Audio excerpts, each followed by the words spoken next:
আসসালামু আলাইকুম। সবাই কেমন আছেন? আমি তো আলহামদুলিল্লাহ ভালো আছি। তো আমি আজকে আপনাদের জন্য নিয়ে আসছি মুখে লেগে থাকার মতো রসমালাই রেসিপি। আমি যেহেতু কুমিল্লার মেয়ে আর রসমালাই বানাতে পারবো না সেটা কি হয়? কুমিল্লাতে জন্ম হয়েছে, রসমালাই তো অবশ্যই বানাতে হবে। রসমালাইয়ের জন্য যেহেতু কুমিল্লা বিখ্যাত, তো আলহামদুলিল্লাহ আমি এখানে কিছু টিপস দিব। যদি এই টিপস ফলো করেন তাহলে আমার মতো সবাই রসমালাই বানাতে পারবেন। আর এই রসমালাই একবার বাসায় বানাইলে আর কেউ কখনো বাইরে থেকে কিনে এনে খাবেন না, এতটাই মজা হয়। তো রসমালাইটা বানানোর জন্য প্রথমে আমি এখানে 1.5 কাপ গুঁড়া দুধ দিয়েছি, আর এখানে দিয়ে দিচ্ছি 1 চা চামচের মতো বেকিং পাউডার। বেকিং পাউডারটা দিয়ে হাতে ভালো করে মিশিয়ে নিলাম। এখন এখানে আমি দিয়ে দিচ্ছি 1.5 টেবিল চামচ ঘি। ঘিটা দিয়ে একদম ভালোভাবে মিশাতে হবে, মানে অনেকটা সময় ধরে মাখাতে হবে। আমি 5 মিনিট সময় ঠিক আমি এভাবে এরকম করে কষলিয়ে কষলিয়ে মাখিয়ে নিয়েছি। এই মাখানোটা অবশ্যই ভালো করে মাখাতে হবে, তাহলে মিষ্টি বানানোর পরে আর কখনো চুপসে যাবে না। আমি 5 মিনিট মাখিয়ে নেওয়ার পরে এখানে আমি 2টা ডিম ফাটিয়েছিলাম। আমার একটা আর অর্ধেক ডিম লাগবে। 1 কাপ গুঁড়ো দুধের জন্য একটা ডিম লাগে। আমি যেহেতু 1.5 কাপ গুঁড়ো দুধ নিয়েছি, তাহলে আমার একটা আর অর্ধেক ডিম লাগবে। তো আমি ডিমটা দিয়ে আস্তে আস্তে করে মাখিয়ে নিচ্ছি। মাখানোটা এরকম করে মাখাতে হবে, একদম স্টিকি করে, যেন হাতে লেগে থাকে। এই যে আমার হাত দেখেই বুঝতে পারছেন যে আমি কিভাবে করে মাখিয়েছি। এখানে কিন্তু ভয় পাওয়ার কিছুই নেই, এটা রেস্টে রেখে দিলেই ঠিক হয়ে যাবে, মানে মিষ্টি বানানোর মতো একটা অবস্থায় এসে যাবে। তো আমি 10 মিনিটের জন্য একটা ঢাকনা দিয়ে এটা রেস্টে রেখে দিব। 10 মিনিট পরে ফিরে আসলাম। এখন হাতে একটু ঘি লাগিয়ে এই যে দেখেন একটু ডো নিয়ে নিচ্ছি। দেখতেই পাচ্ছেন যে ডোটা একদম পারফেক্ট আর সুন্দর রসমালাইয়ের মিষ্টি হয়ে যাচ্ছে। তো এখন আমি আর আমার মেয়ে দুইজনে মিষ্টিগুলো বানিয়ে নিব।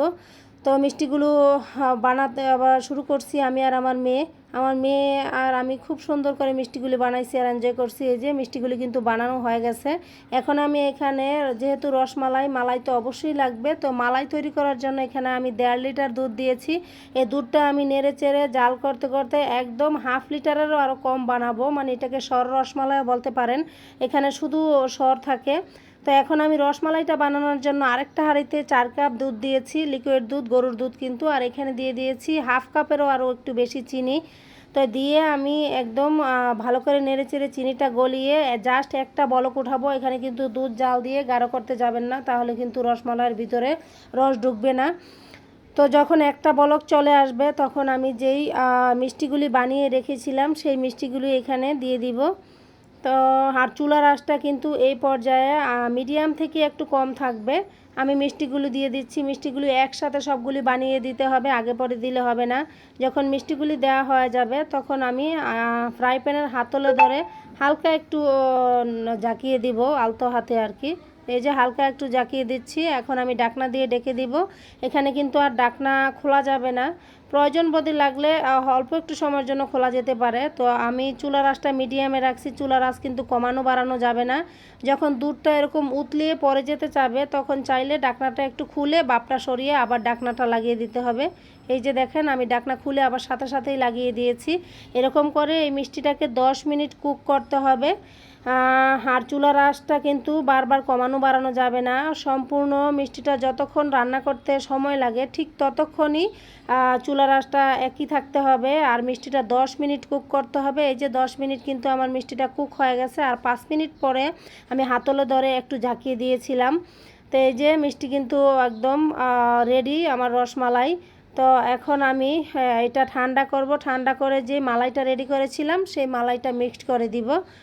তো মিষ্টিটা আমার ঠান্ডা হয়ে গেছে। এখন আমি যেই মালাই রেডি করেছিলাম সেই মালাইটা এখন এখানে মিক্সড করে দিচ্ছি। মালাইটা মিক্সড করে এরপরে আমি ফ্রিজে রেখে দিব। রসমালাইটা সব সময় ঠান্ডা করে খাবেন। আর এই যে দেখেন আমি যে মালাইটা ঢালছি এখানে শুধু সর আর সরই দেখা যাচ্ছে। সরের জন্য কিন্তু রসমালাইগুলি দেখা যাচ্ছে না, মিষ্টিগুলি। তো এটাকে সর রসমালাইও বলতে পারেন।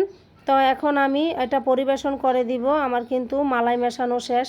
তো কারা কারা এইভাবে বাসায় রসমালাই বানিয়ে খান অবশ্যই কমেন্টস করবেন। আর যারা কখনো বানাননি অবশ্যই বাসায় বানিয়ে নেবেন। এই যে এখন আমি পরিবেশন করে দিচ্ছি। দেখতেই পাচ্ছেন মিষ্টিগুলি একদম টসটসে হয়ে গেছে, একদম সফট, দেখলেই বোঝা যায়। আর একদম সরে কিন্তু বড়া। তো যারা এতক্ষণ আমার ভিডিওটা কন্টিনিউ করেছেন সবাইকে অসংখ্য ধন্যবাদ। সবাই ভালো থাকবেন, সুস্থ থাকবেন। আল্লাহ হাফেজ, আসসালামু আলাইকুম।